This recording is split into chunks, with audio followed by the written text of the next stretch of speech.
It's helpful if I unmute myself. Hello, everyone. I'm going to start again because I have had my microphone on mute. That's a rookie mistake, and I do apologize for that, but nonetheless.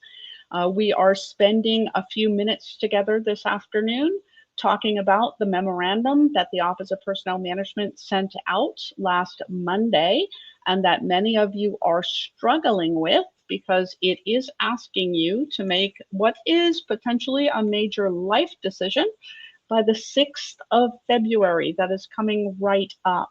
My name is Debbie Hatch. I know many of you here on Facebook have attended my classes. You know me personally. We work together, or you have been a student in one of my classes. I've done a consult for you or something like that.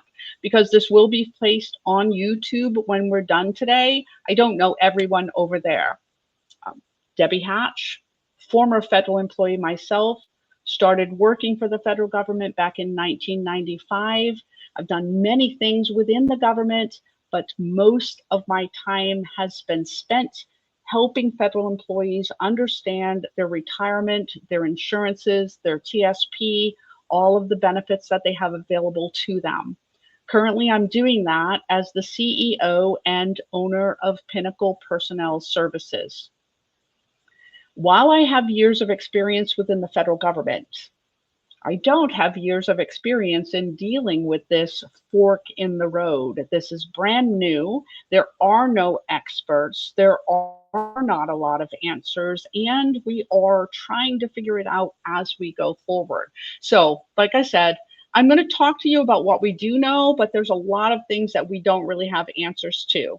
The memorandum did say that the reformed federal workforce going forward is going to be based upon 4 pillars. These pillars are going to be, number one, a return to the office, to the physical space. Many people have had the opportunity to telework. That came in COVID. We've been doing that for a while now. This memorandum does call for federal employees to return to the office Monday through Friday. It does say that we are going to have a new performance culture, and there will be enhanced standards of conduct. What do those look like? We don't know. How is that going to change the federal workforce going forward? We don't know. One of the comments I've seen in a lot of the videos that I've been attending myself are complaints from people saying, oh, all of these people coming on doing these videos telling us nothing, essentially. We're telling you what we know. Like I said, all of these things will be filled in. Are there going to be widespread rifts once this period of time is over and after people have the opportunity to do the deferred resignation on the 6th of February?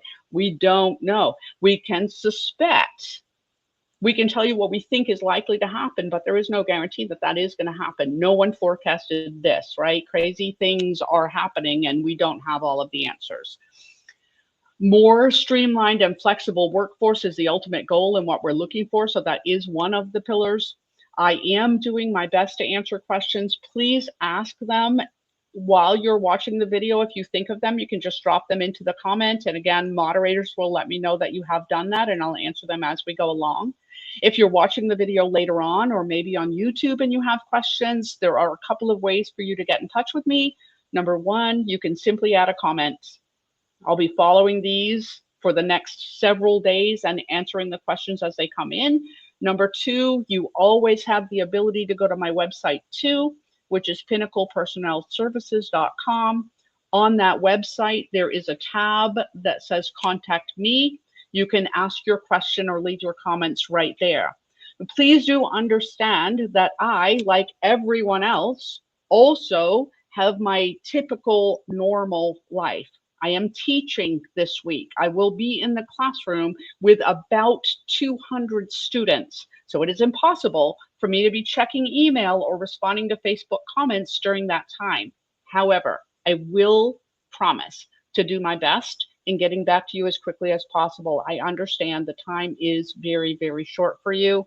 I ask for a little bit of patience from you and understanding that we are all doing the best that we can. I've chosen to go live versus doing a recorded webinar because I wanted to talk to my people. I wanted to talk to people who trust me, who know me, who have come to class, and who are looking for information at least so that they can make their own personal decision. I have family working within the federal government. I have many friends who have retired from and who are continuing to work with the federal government. As I said, Pinnacle Personnel Services is working with the government as well. I'm just not an employee right now, although I have been. This is a stressful decision for many people. One of the reasons is because there isn't a lot of information. Another reason is because it's happening so quick. You have to make a decision if you're going to participate in this deferred resignation by the 6th of February. That is this week. Is it for everyone? No. So one of the things that I want to share with you, if you don't already know, and you should, is that the Office of Personnel Management has frequently asked questions on their website. I will give you the link to that in just a minute. You can go out there and look at all of the FAQs that they have. Also, you might want to look at that more than once because they have made an update or two as we've gone through time. They did update the FAQs this weekend, in fact. So it does say deferred resignation is available to all full-time federal employees except for military personnel of the armed forces, employees of the U.S. Postal Service, those in positions related to immigration enforcement and national security, those in positions related to public safety, and those in other positions specifically excluded by your employing agency. So there's a couple of things in there. Your agency does still have some authority in this process. You know, many people are going like, why is OPM's taking over everything? My agency has no control. Yes, they do. And the agency can decide that specific positions are going to be excluded from deferred resignation. I think that's really important for everybody to keep in mind. One of the questions that I've received, again, I do a lot of training, right? I have a lot of people that I interact with, and many of those people are working in air reserve technician positions where they are dual-hatted. They have to remain in the military in order to keep their civilian job. Specifically, this excludes members of the military. So several ARTs have already sent me questions asking, is this going to apply to us? Because we have to stay in the military to maintain our civilian job. Are we exempt from the program? I assume so, and that's all I can do.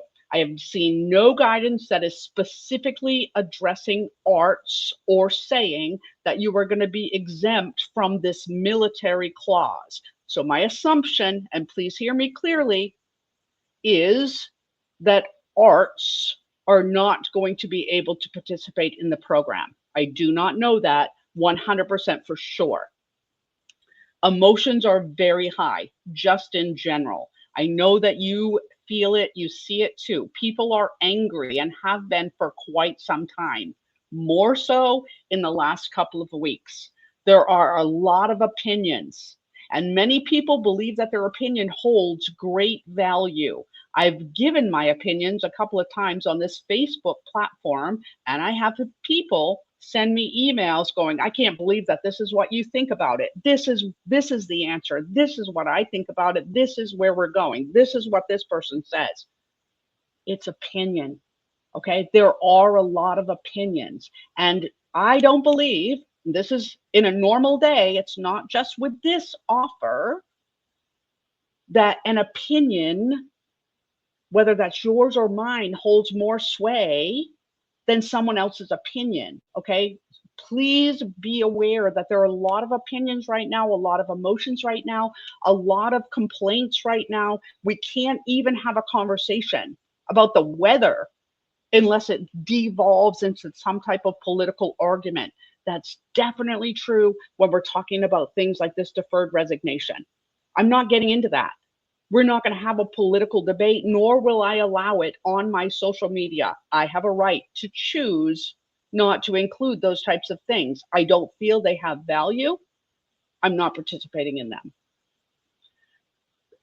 Please be aware of the information that you're receiving, where it's coming from, what that person's lens might be, whether or not there is something that they're getting from you for getting that information. Not everyone is out to get you. That is not at all what I'm saying. I'm saying make sure you're getting the best information you possibly can. Make sure you're getting that from the best sources that you possibly can. What can you do? Educate yourself. Right? Do as much research as you can from reputable sources. Make sure that you're asking questions. Make sure that you are thinking about these things. And maybe you're making your list of pros and cons for what this is a good thing for me to do because, but this is something that I need to be concerned about, or this is something that I need to ask questions about. And I can't make a decision until I get those questions answered. That's important. Control what you can. We can't change what's happening right now. What we can do is determine whether or not we are personally eligible for retirement. We can determine whether or not we are personally ready to leave our federal employment. We can start making copies of our personnel records, and that's really important, especially if you are going to be accepting this deferred resignation offer or you're going to be retiring from the federal government. You will lose access to all of the online systems as soon as you leave your job.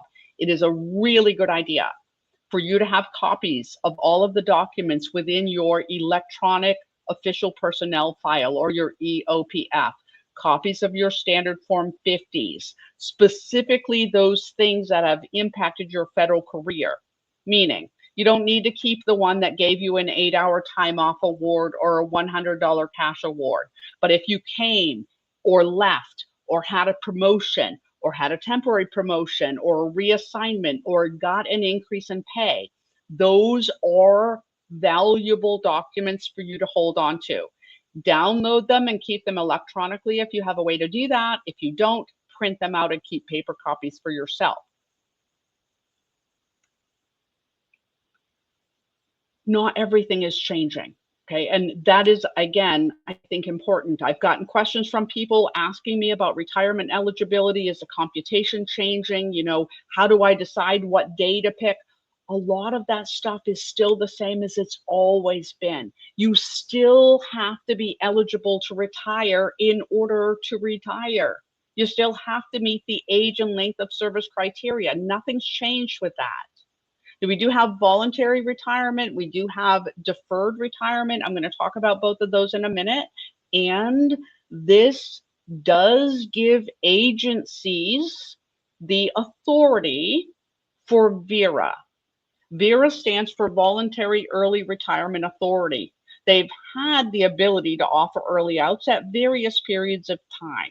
Normally when we are looking at potential downsizing, either because an agency is getting smaller, or maybe they've been mandated by Congress to get smaller or something like that. So again, the fact that we have an opportunity to offer VERA is not new, but it is something that is available and that allows people to retire at a younger age and potentially with less service, but there's still a requirement for age and length of service. It just might be a little bit lower than normal. Some people have asked me if the computation of retirement is going to change because of this. No. CSRS employees get a 3-line formula. I'm not going to talk about them today because we don't have hours and hours to spend on this. And most of the CSRS employees left within the federal government know their retirement computations and know how to figure that out for themselves. For FERS, it's 1%. If you leave the government under age 62 or with less than 20 years, it's 1.1% as long as you don't leave until you're 62 or older and you have at least 20 years of creditable service. That's not changed. It's 1.7 if you're a special provision employee, which includes law enforcement, firefighting, air traffic control. I'm not going to talk about those special provision employees today because they're excluded from this deferred resignation offer.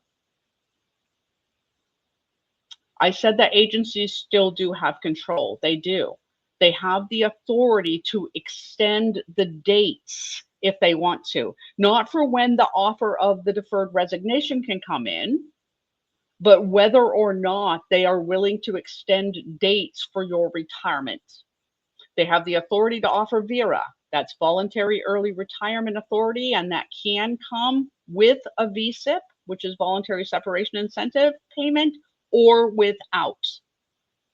The agency has the authority to decide whether or not to allow you to rescind your deferred resignation itself. Okay, it does say that the agency can choose to do that. Now, here's the intent. The intent is for the government to get smaller, which means that when people leave their jobs, we take the jobs that are left and we may be combining 2 or 3 of them into one position, or maybe downgrading positions, but something is happening. So if something has happened to your position and you decide that you don't want to, actually stay on this and you want to be able to come back, the agency may say you can't, because your job doesn't exist anymore, because that job has been absorbed into something else. Be aware of that.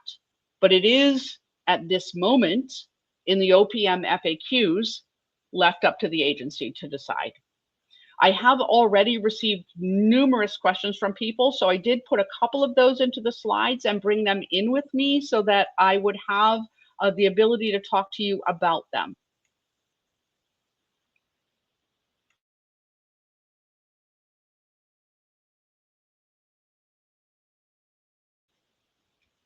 All right, so one question that someone has asked is, will the resignation have any impact on my future retirement, my retirement benefits later on? My answer to that is it's not supposed to. When you look at the FAQs, it does say you will continue to have benefits, you will continue to accrue leave, you will continue to accrue retirement credit as well. So it is not supposed to have any negative impact in your retirement. Can I come back to the government later? There is no prohibition against you applying for other federal jobs now or in the future. With a hiring freeze, it's going to be somewhat challenging for you to find a job or to come back into the federal government, but there is no prohibition against you doing that now. Once this deferred resignation period is over and the Office of Personnel Management sees how many people have put in for it, there might be reductions in force, RIFs. There might be an offer of VSIP. If there is a RIF, or if there is a voluntary separation incentive payment that is authorized by an agency, normally when you receive a VSIP, you do sign a contract that says, I understand if I take the money, I cannot come back to the federal government within the next 5 years. If I do, I have to pay the money back. And that's in any regard. Again, we don't have that right now. I'm saying down the road, we don't know what's going to happen, but if you accept a VSIP, likely the contract that you sign at that time will have a prohibition against you coming back into the federal government. Is there any formal documentation for this contract? This is a little unsettling. The memorandum came out in an email. We're not used to seeing that. For you to respond to this deferred resignation, it's an email. That's not typical, right? We're not used to that, but that's what we're doing right now. So the Office of Personnel Management says, if you are going to be doing the deferred resignation, you send them an email that says deferred resignation. Or if you're planning to retire as well, it would be resignation retirement. And they will respond to you via email. You can imagine there's a lot going on right now. So the Office of Personnel Management is saying that it will take 72 hours in most instances for you to get that confirmation email. I would say it might be a little bit longer than the 72 hours as well, depending on how many people are participating. But that's what you're going to get back. And your agency also may have some level of formal documentation. Every agency is doing something a little bit different. I am personally aware of a couple that do have it in writing, and so you will actually be signing something and you will actually be getting something. That is up to the agency. That is not up to the Office of Personnel Management. People who are contemplating retiring during this period of time, which is an option, want to know about carrying their insurances into retirement with them. Please be aware that you can keep your insurance in retirement if it is in place on the day that you retire. If you do an MRA plus 10 postponed retirement, which I will talk about in just a minute, and in some instances, if that insurance was in place for the last 5 years that you were working, your federal employees health benefits, or FEHB, must be in place for the last 5 years for you to keep it. Your federal employees group life insurance, or FEGLI, must be in place for the last 5 years for you to keep it. Your dental and vision insurances do not have to be in place for 5 years. Your long-term care insurance does not have to be in place for 5 years. So people have asked, if I have the health insurance, but let's say I've only been working for 3 years, 4 years, whatever, maybe I have been working for 5 years, but I haven't had the insurances in place for that period of time, will there be a waiver to that 5-year rule? We don't know. No one has seen anything come out in writing that it will be a waiver or that it will not. We don't know. Saying that, right now, there is no waiver. Could there be one? Yes. Is there one at this moment? No. Many people are concerned about the CR. We have a continuing resolution that is funding the government right now through March 14th. If that is not continued, if we do not have a budget and there is a government shutdown, how will that impact the people who have accepted a deferred resignation?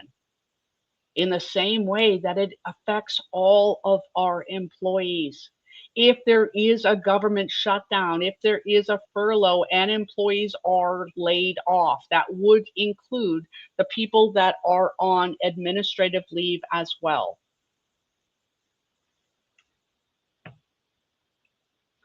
I mentioned the FAQs were updated over the weekend. If you looked at them last Monday when you got the memorandum, but you haven't been back to the site, I would recommend that you go and check it out.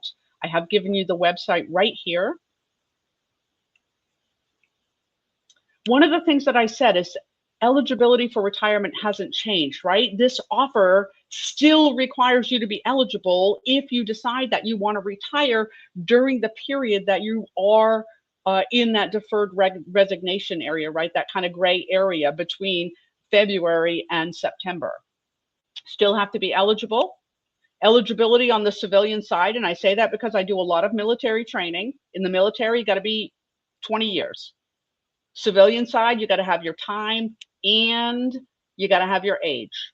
To retire voluntarily, you must be your minimum retirement age with 30 years or more, or 60 or older with 20 years or more, or 62 or older with a minimum of 5 years. Now, the minimum retirement age, if you haven't been to a retirement class, is based upon your year of birth. It runs from age 55 to age 57. So you can see it here. Column number 1, if you look up your year of birth, column number 2 will tell you your own MRA. If you are that age with 30 years, and here we're talking about civilian time plus any military time that you bought back, that you made a deposit for. This does not include your sick leave. Sick leave gets you a larger retirement payment, but it does not count towards eligibility. MRA with 30, 60 with 20, 62 with 5, regular, voluntary, normal retirement. It comes with an unreduced annuity, which means that there's no financial penalty for you merely exercising your right to retire. Now, in addition to having the appropriate amount of time, you do need 5 years of civil service. The 20 or 30, you might have bought back a substantial amount of military time, right? You made a military deposit. Yes, it counts, but you don't get a civilian retirement unless you work at least 5 years as a civilian. Another voluntary retirement option that we have available is going to depend upon this minimum retirement age as well. So when I'm in the classroom, I always people, Know what your MRA is if you're under FERS. When someone asks you, what's your minimum retirement age, you should know the answer. So again, I'm looking at the chart. I find my year of birth. I find my corresponding MRA. Second option requires that I have 10 years or more, not 30, like the first option that we looked at. Same requirement that I need at least 5 years of civil service. The other 5 might have been civil service, or I might have made a military deposit. With the MRA plus 10, it is a reduced annuity. It comes with a financial penalty. The penalty is 5/12 of 1% for every month, which is a total of 5% for every year you collect this annuity under the age of 62. The penalty is permanent. So if I am 56, my MRA is 56 and I've got 10 years and I retire under MRA plus 10, that's 57, 8, 9, 61, 2, right? 6 years under the age of 62 with a 5% per year penalty, I've got a 30% penalty forever. Forever, doesn't go away. Now there's an exception to the penalty if I leave the federal government with at least 20 years at my MRA. And I wait until I'm 60 before I start collecting, then there's no penalty. But otherwise, that financial penalty is to age 62.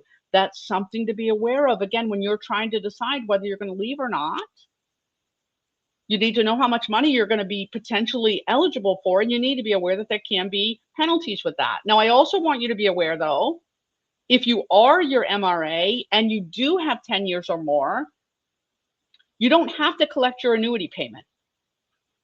You're eligible, but you may postpone filing for that annuity payment until later. If you postpone or wait for each year that you do delay, 5% of the penalty goes away.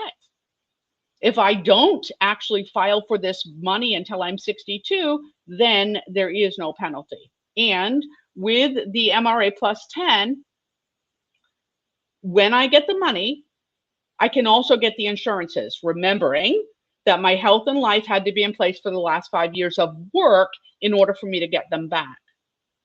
If I'm postponing, which means I'm not collecting the money right now, I'm also not having those insurances. They are going to be shelved along with the payment, but once I get the payment, I can also get those back, again, as long as I've met the other criteria.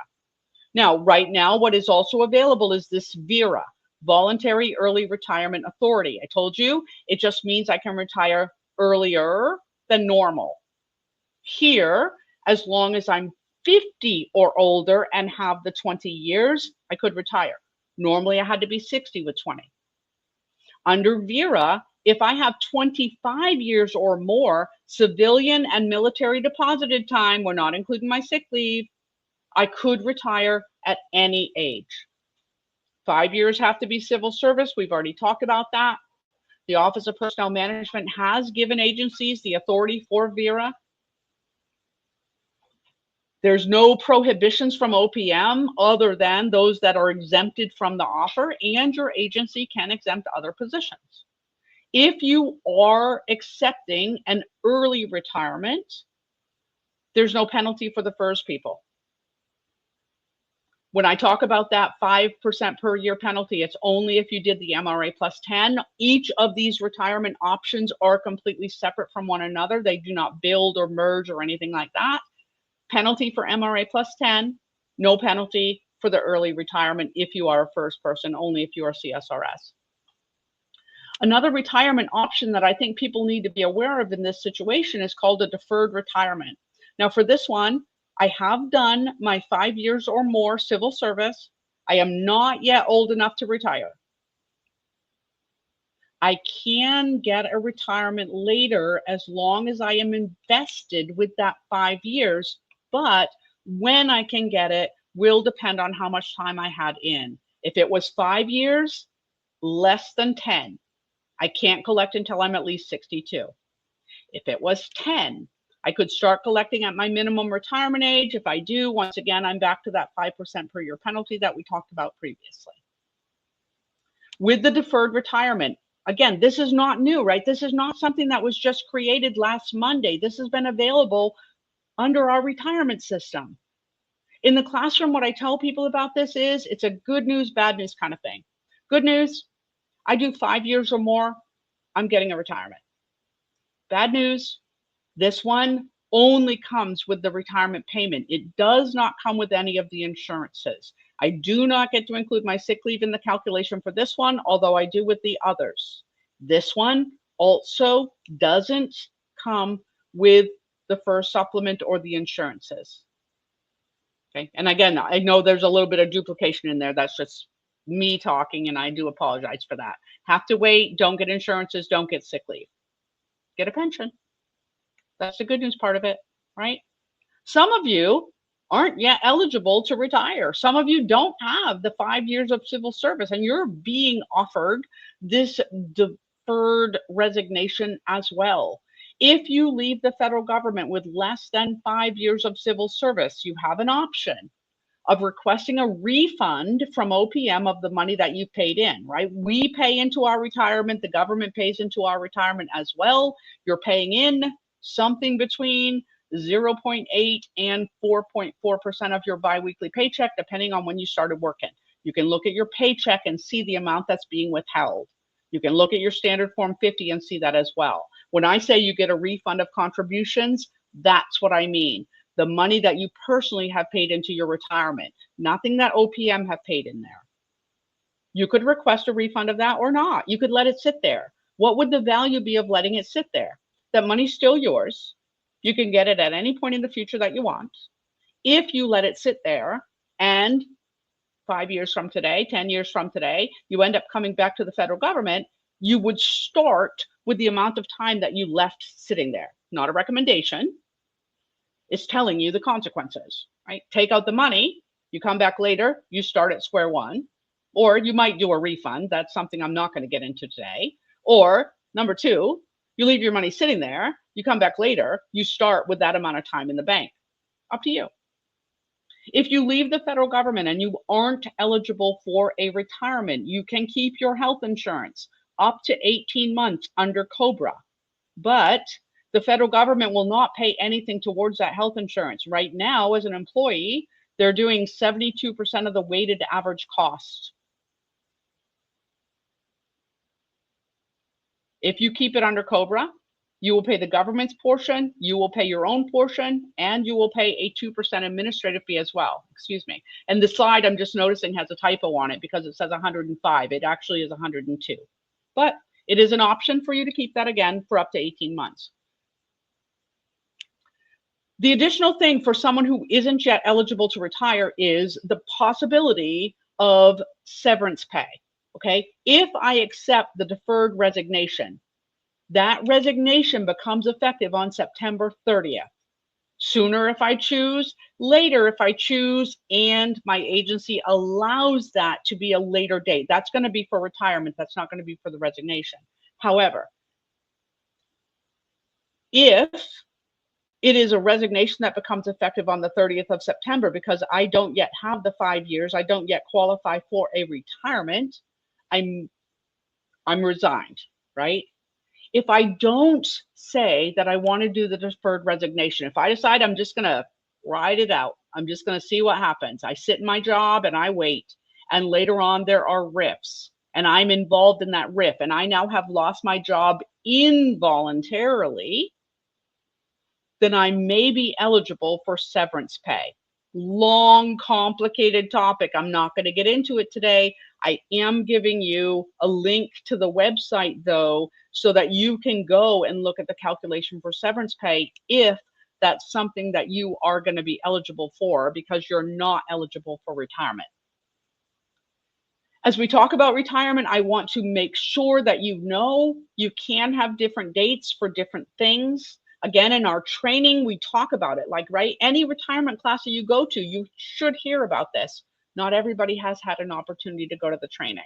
You have one service computation date for leave that tells us merely whether you are earning leave at 4, 6, or 8 hours per pay period. It doesn't have anything to do with your retirement necessarily.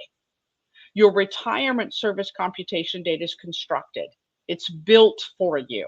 And the way that we build it is by taking that leave date and subtracting out time that counts for leave but doesn't count for retirement.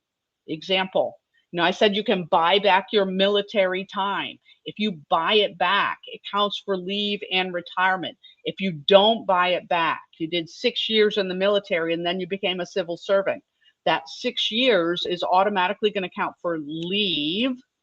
It will only count for retirement if you make your military deposit, if you buy that time back. If you don't, your dates are different. If you do buy it, the dates become the same, okay? That's one example. Another time that my retirement and leave dates can be different is if I negotiated with the federal government upon hiring.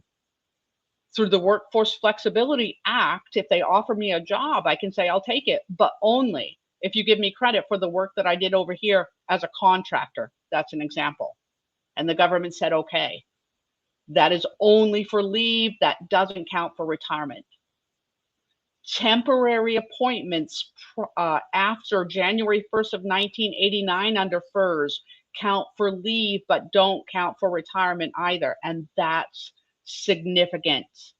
If you started your civil service position on or after January 1st of 1989 and your first position was temporary, you did not get benefits, including retirement. Please don't look at your leave service computation date, which includes that temporary appointment, and assume that you're eligible because you've got 5 years or more.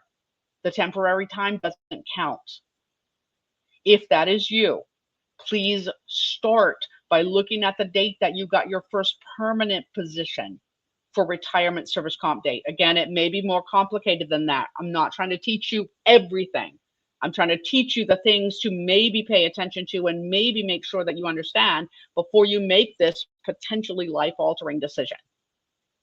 It's the retirement SCD that we're looking at, not the leave SCD. Yes, they might be the same. For a lot of people, they are. For a lot of other people, they aren't. Make sure that you know what your retirement SCD is, not your leave. Not talking about a RIF today. If there is one, there is a different service computation date that we will use for the rack and stack of employees potentially impacted in a RIF.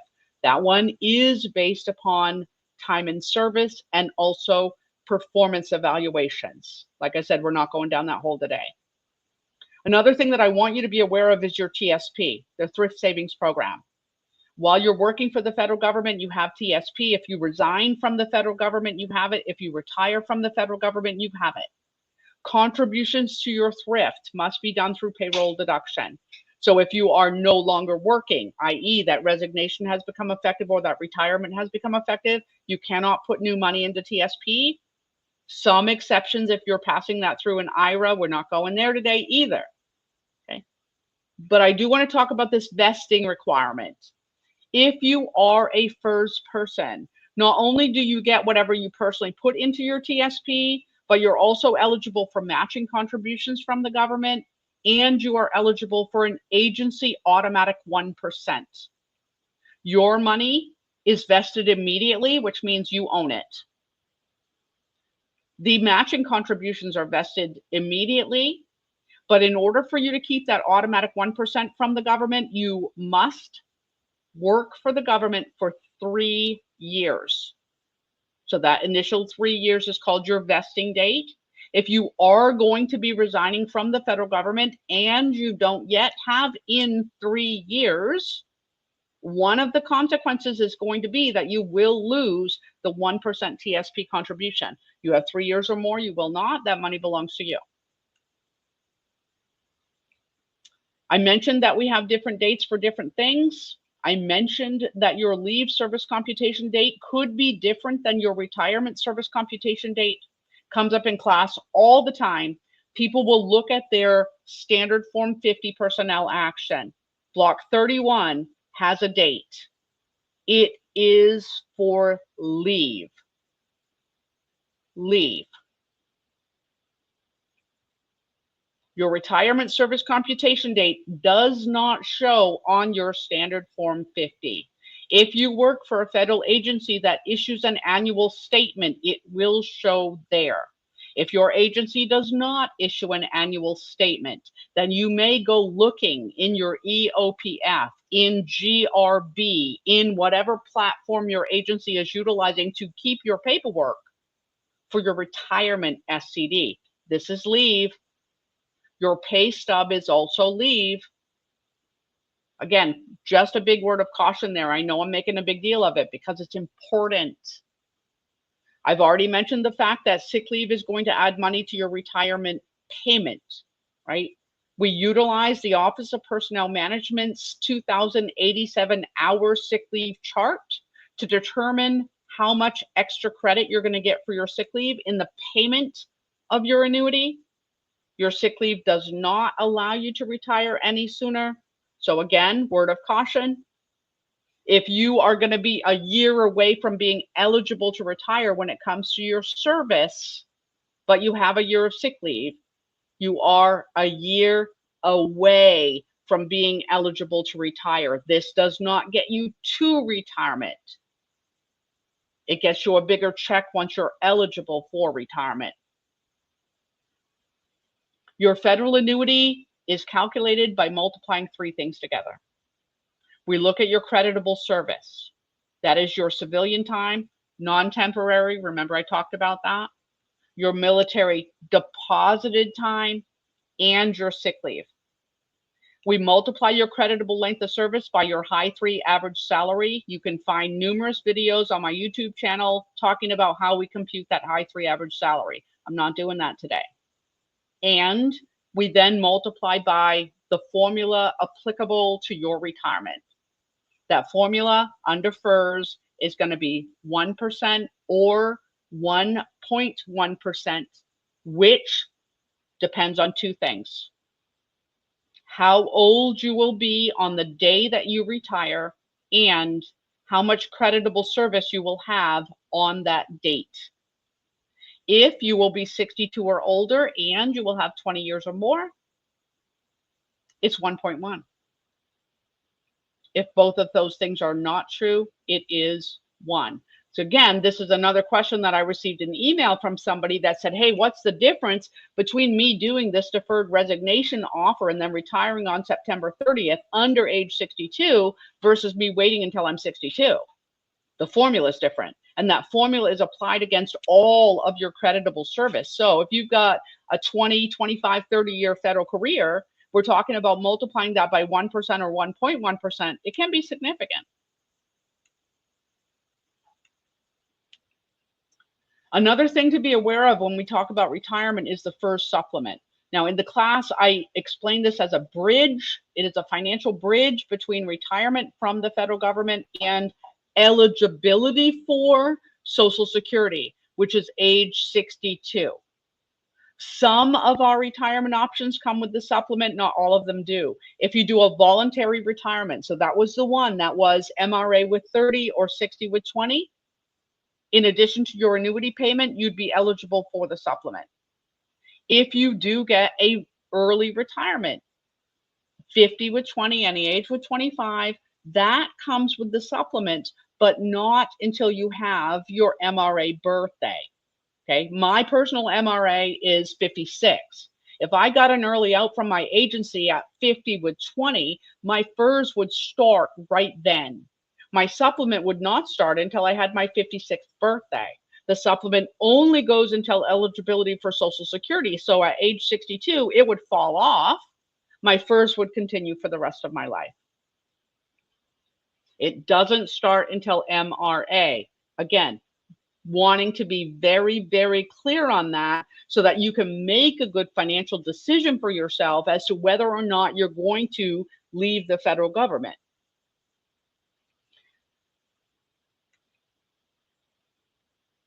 The FERS supplement is something that is, we'll say, automatic, right? As long as I retire under an option that comes with the supplement and I'm under the age of 62, I am going to automatically get it. There's no application I need to do or form I need to fill out or anything like that. I do get it until I turn 62 unless I make too much money. So there is an earnings limit with the supplement. Again, I just want everybody to be aware of that. The earnings limit does change annually. For 2025, I can get my retirement, I can get my supplement, I can get another job, and I can make up to $23,400 without any negative impact. If I make more than this amount, for every $2 I earn above the limit, my supplement will decrease by $1 in the coming year. Again, it's a retirement thing, right? But a lot of people are eligible for retirement or are going to be within this window. So that's why we talk about the computation and the supplement and what's coming with it and what isn't. I've received several emails in the last couple of days asking me, when should I retire? Like specifically, if I'm eligible on the 30th of September, should I make that my retirement date? Or should I retire on the 1st of October so I can take, this is the wording in the email and no judgment, but I just want to be clear, it's not my term, so that I can take advantage of the full amount of admin leave. Should I retire on the 1st of October instead of the 30th of September? Or should I wait until the start of that next pay period, which is the 4th of October? This is not new, okay?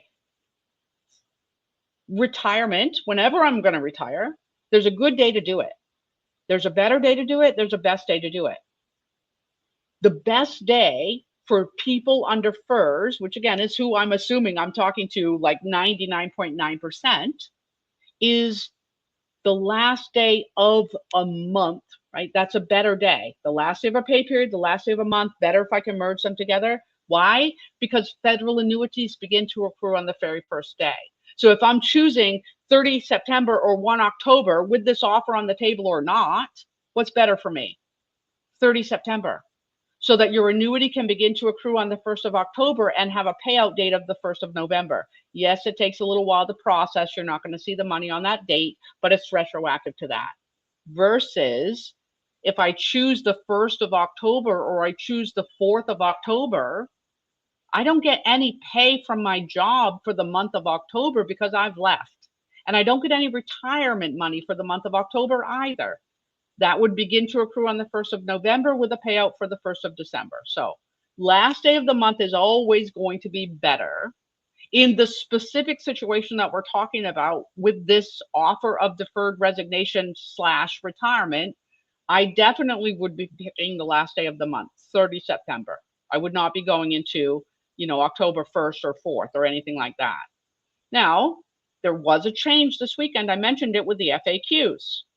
And it does say if you're going to become eligible for retirement, or if your retirement is going to be, that's the way it's worded, after the 30th of September, but before January 1st of next year, your agency could extend your retirement date and your resignation date to match up with that. So if I become eligible for retirement October 31st, my agency could say, you're in this resignation status, this admin leave status, right? Deferred resignation until the end of October, and then your retirement will take effect.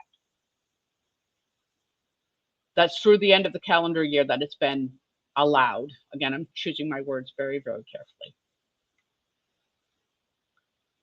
Here it is directly out of the FAQs. If I can show it to you in writing, it is always my preference to do that. I don't always have the ability.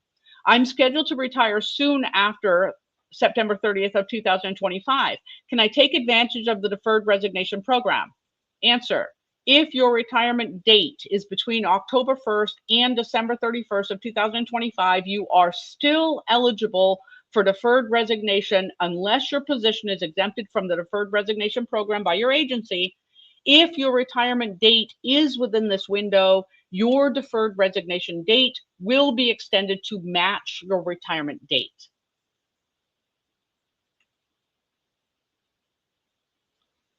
Again, last day of a pay period is always better. End of the month is always better. There are exceptions for CSRS people who can go out on the 1st, 2nd, or 3rd and have their retirement start the very next day. There are exceptions for people that have a mandatory retirement, go out on a disability, have a discontinued service retirement, or in a VERA, we could say, okay, this is the cutoff date and retirement will start the very next day. When you're doing your financial analysis and determining if you can afford to retire from the federal government right now, you're going to be multiplying that creditable service by the high 3 and your 1 or 1.1%. Do remember, though, that there will be subtractions from that amount. If you are leaving a survivor benefit for your spouse, you would subtract 5 or 10%, depending on whether you're leaving the 25 or 50% benefit.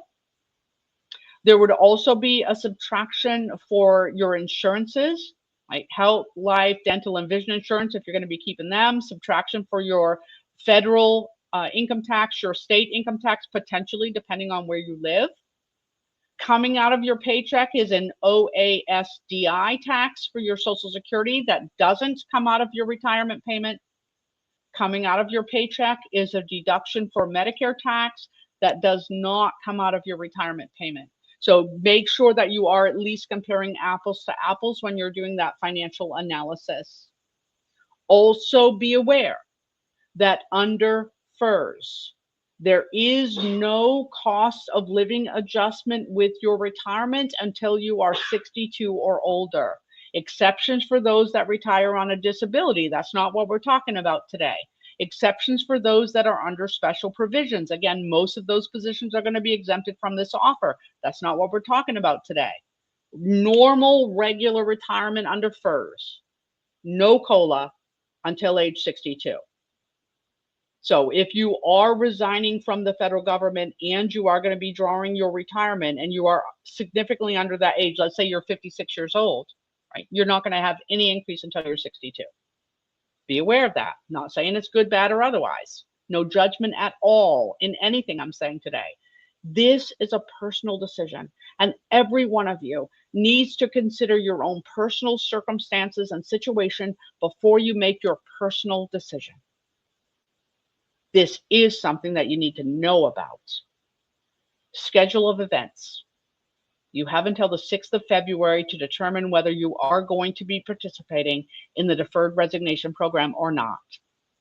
From the 7th through the 23rd of February, you are to be passing that work along to other people within the office. Again, your agency's involved in that, your supervisor's involved in that. It's not that you go up to your coworker and drop your work stack on their desk, here you go, and now I'm done, right? There is a period of time when this is going to be all worked out within the federal agencies. 7 through 23 February is when we're expecting to see that. On the 28th of February, those employees who are resigning would be expected to go through the normal out processing checklist, if you will, turning in equipment, settling any kind of debt they have with the agency, taking care of any open items that they have. And on 1 March, employees who have accepted the deferred resignation will be placed on admin leave.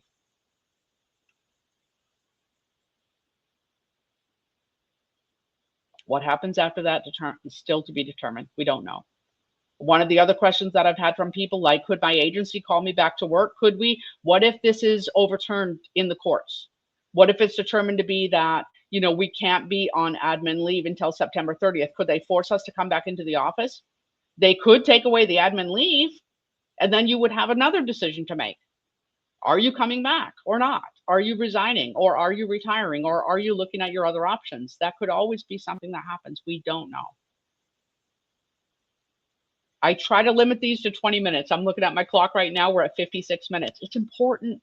There's a lot to talk about. I haven't covered everything, not by any stretch of the imagination, but maybe I've given you 1 or 2 little nuggets that you can now think about as you are making your own decision.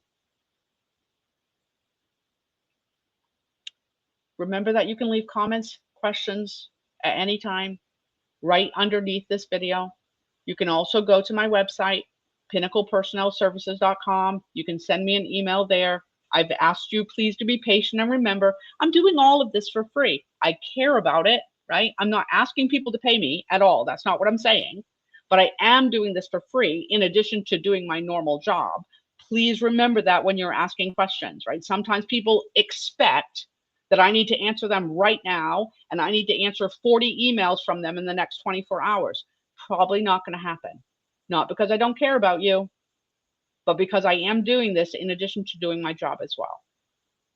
I'm not seeing any questions here, so I'm going to assume that we don't have any on the live stream. I will be following up with you as I receive those going forward. I wish you well. Let me know if you have any questions, and good luck in making your own personal decision when it comes to this. Please remember that you are equipped to do that. You don't have to listen to your coworker.